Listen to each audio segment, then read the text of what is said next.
Guys এই বৃষ্টির দিনে নিরামিষ খিচুড়ি খেতে কে না ভালোবাসে। তো আজকে আমি বানাতে চলছি নিরামিষ খিচুড়ি।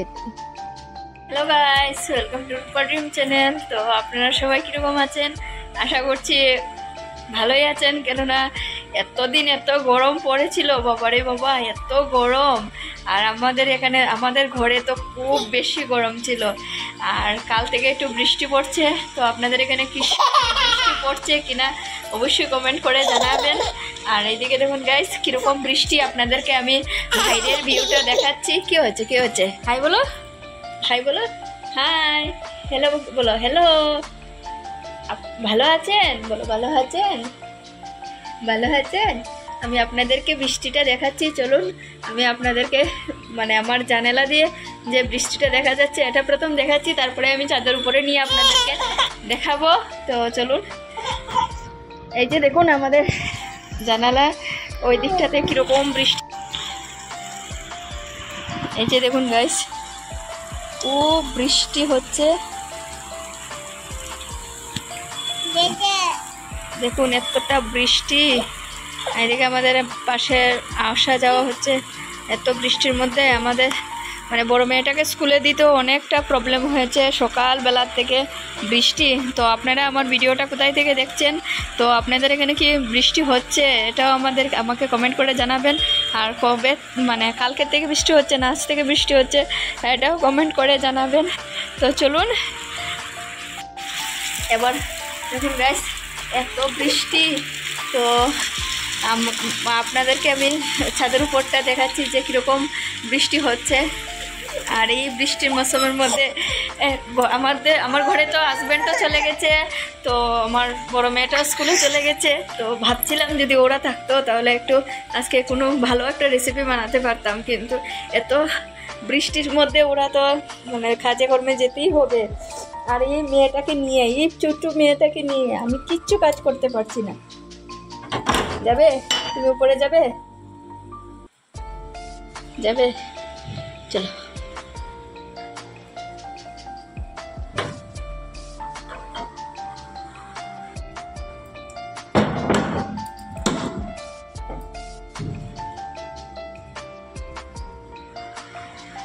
এই যে এখন আমি উপরে উঠে যাচ্ছি, উপরের ভিউটা আপনাদেরকে দেখাচ্ছি। এখান থেকে তো দেখা যাচ্ছে না, পুরো গ্লাস দিয়ে থাকবে।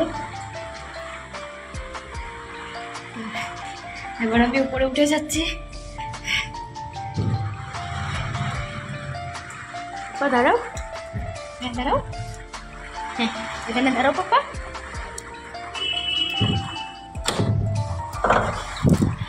এই যে দেখুন গাইস কি এত বৃষ্টি, দাঁড়াও পাপা। এই যে ভালো করে দেখাতে পারছি না, এত বৃষ্টি, এত বৃষ্টি, আমি সব ভিজে যাচ্ছি। তো আমি লাগিয়ে দিচ্ছি, আমার দ্বারা সম্ভব না, আমার দ্বারা সম্ভব হচ্ছে না বাড়ি থেকে আপনাদেরকে দেখাবো। কেন ব্যাগ বৃষ্টিটা উল্টো দিকে মারছে, আমি যেদিকে দাঁড়িয়েছি এদিকে আমার বৃষ্টিটা দিচ্ছে, তার জন্য আমি ভিডিও করে দেখাতে পারছি না। তো চলুন আমি আবার ওড়ে চলে যাচ্ছি। কি হয়েছে, কি হয়েছে বলো। আমি কুলে উঠে গেছি, হাই বলছো, আমি চলে যাচ্ছি করে। আমি ঘর থেকে তোমাদেরকে ভিডিও করে দেখাবো, বুঝেছ? বলো, ভালো হচ্ছে?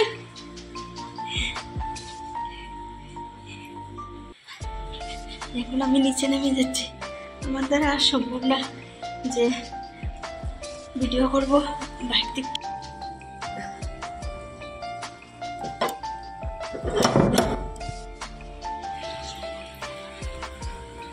আবার চলে আসছি আমি ঘরে, কেননা এত বৃষ্টির মধ্যে আর আমি আপনাদেরকে দেখাতে পাচ্ছি না কীরকম বৃষ্টি পড়ছে।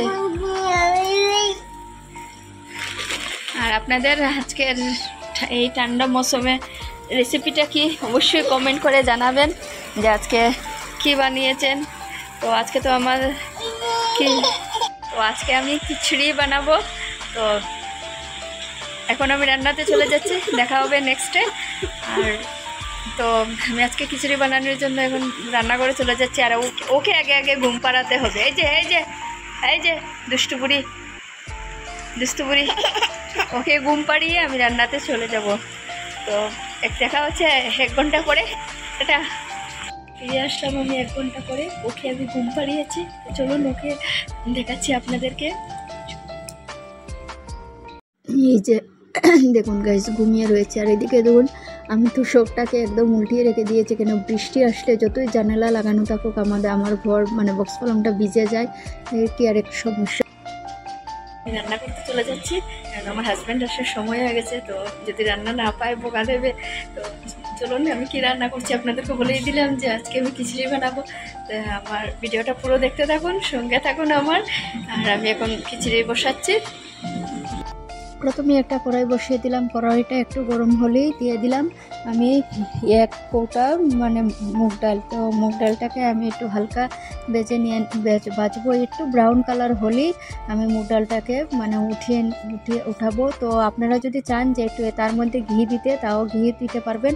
আমি ঘিটি কিছু দিলাম না, শুধু এমনিতে খালি কড়াইতেই ভেজে নিলাম। তো এখন মুগ ডালটা উঠিয়ে আমি এটার মধ্যে একটু চাউলটাকে একটু হালকা 2-1 মিনিটের জন্য একটু ভাজবো, কেননা চাউলটাকে একটু ভেজে আপনারা যদি রান্না করেন খিচুড়ি বানান তো আপনারা মানে খিচুড়ির স্বাদটা দ্বিগুণ হয়ে যাবে। তো আমি একটু চাউলটাকে একটু ভেজে নিচ্ছি। তো 2-1 মিনিটের জন্য আমি চালটাকে ভাজলাম। তো আমার মোটামুটি চালটা হয়ে গেছে। এখন একটা কড়ার মধ্যে আমি তেল দিলাম। তেলের মধ্যে 2-4 টুকরা আলু এটাও দিলাম, 2টা গাজরকে আমি টুকরো টুকরো করে দিয়ে দিলাম। আর তার মধ্যে একটু হলুদ দিয়ে দিলাম। আর এটাকেও আমি একটু সময়ের জন্য নাড়াচাড়া করছি। মানে একটু সময়ের জন্য এটাকে নাড়াচাড়া করব। একটু ভাজা ভাজা হয়ে গেলে এটাকেও আমি এখন এক সাইড করে এটাকে উঠিয়ে নেব। তো আপনারা যদি চান যে এটাকে সিদ্ধ করে আপনারা ভাজতে পারবেন, তাও এটাও হবে।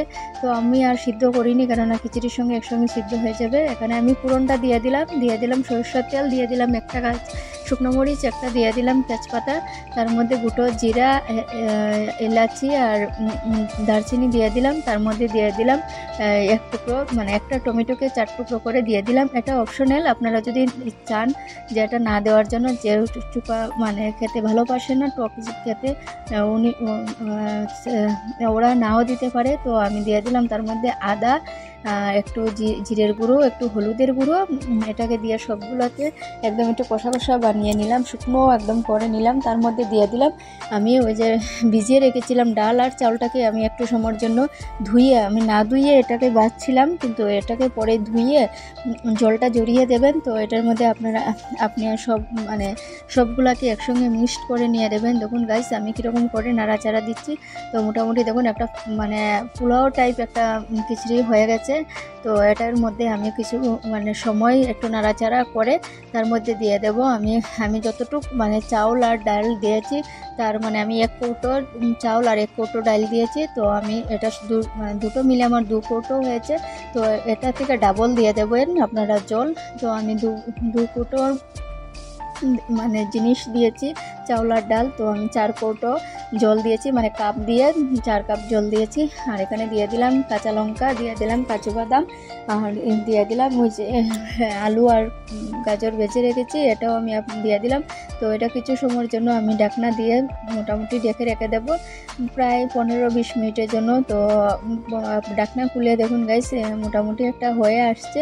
তো আপনাদেরও বলছি গাইস যে এরকম করে খিচুড়ি বানালে আপনার খিচুড়ির টেস্টই অন্যরকম হয়ে যাবে। আর বৃষ্টির দিনে এরকম খিচুড়ি খেলে তো আর মানে বলারই মতো না যে কীরকম মানে টেস্ট হবে। তো আমি আরও তার মধ্যে একটু জলটা শুকিয়ে যাচ্ছে, তো আমি তার মধ্যে আরেকটু পরিমাণে জল দিয়ে দিয়েছি। জল দিয়ে আমি একটু পরে আবারও ডেকে দিয়ে দিলাম। তো গাইস আমি ঢাকনা খুলে দেখে দিলাম, মোটামুটি আমার খিচুড়িটা হয়ে গেছে। তো আপনারা মানে যেরকম স্বাদে আপনারা খিচুড়িটা খেতে চান তাও অনুযায়ী আপনারা জলটা দেবেন। তো আমি এতটা মানে পাতলা খিচুড়ি মানে খেতে পারি না, তার জন্য একটু ড্রাই খিচুড়ি রেখেছি, মানে ড্রাই রেখেছি। আপনারা যদি চান তার মধ্যে আর অল্প পরিমাণে জল দিতে পারবেন। তো আমি দিয়ে দিলাম তার মধ্যে গরম মশলা, দিয়ে দিলাম ঘি। তো আমার মোটামুটি খিচুড়ির রেসিপি বানানো শেষ। তো গাইস অবশ্যই আপনারা কমেন্ট করবেন আমার খিচুড়িটা রেসিপিটা দেখে আপনাদের কীরকম লেগেছে, আর আপনারা অবশ্যই ট্রাই করে দেখবেন যে, আর আপনারা যদি ভালো লাগে তাহলে প্লিজ লাইক শেয়ার কমেন্ট করবেন। তো আমার মোটামুটি আমার খিচুড়ি বানানো শেষ, এখন আমি সার্ভ করে দিয়ে দেবো। তো গাইস দেখুন দেখতে কতটা সুন্দর লাগছে। তো আমি এখন আমার হাজব্যান্ডও আসছে, তো আমি আমার হাজব্যান্ডকেও এই খিচুড়িটা দিয়ে দিলাম। তো দেখুন গাইস আপনারা কীরকম লেগেছে। যে গাইস আমি খিচুড়ির সঙ্গে আলু ভাজা বানিয়েছি আর কুমড়ো ভাজা বানিয়েছি, তো দেখতে কীরকম লাগছে। তো গাইস অবশ্যই আপনারা কমেন্ট করবেন। আমার মেয়েটাও স্কুল থেকে এসে গেছে, ছোটো মেয়েটাও ঘুম থেকে উঠে গেছে। তো আজকের জন্য গাইস ভিডিওটা এখানেই, দেখা হবে নেক্সট ব্লগে। ভালো লাগলে অবশ্যই লাইক করবেন। ভালো থাকবেন, সুস্থ